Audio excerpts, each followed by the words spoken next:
各位好，今日由我世紀21裕田地產 David 為大家介紹一個鄰近大埔市中心嘅樓盤。呢個樓盤係位於大埔嘅昌運中心。咁我哋而家睇呢個實用面積係342尺，係一個放售嘅單位嘅。好，咁我哋入屋睇下左手邊嘅廚房啦。嵌入式嘅煮食爐、抽油煙機，預留位擺咗雪櫃、微波爐。咁呢個客飯廳係呈現一個女子廳嘅設計嚟嘅。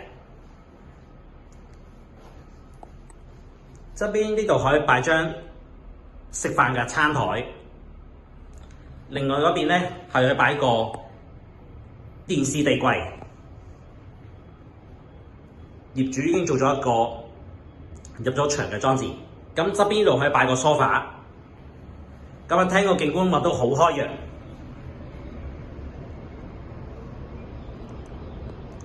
遠望丁雅苑、太平工業中心同埋啲山景嘅。咁大埔昌運中心咧就做咗大維修，同埋啱啱電梯都換晒㗎啦。咁睇埋浴室。咁浴室就做咗個企缸嘅設計啦，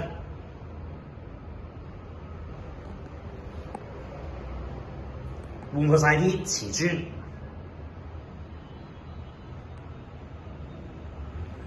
咁我睇埋房間，房間就原先兩房，業主就打通咗一個超大房嘅。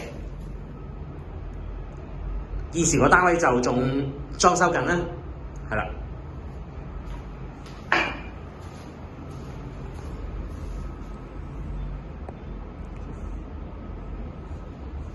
咁睇埋房間嘅景觀，房間咧就遠望到啲河景嘅遠景。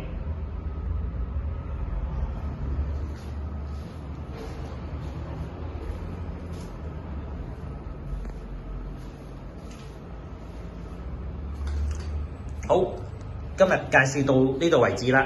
如果大家對呢個單位有興趣嘅話咧，可以聯絡我哋世紀21裕田地產。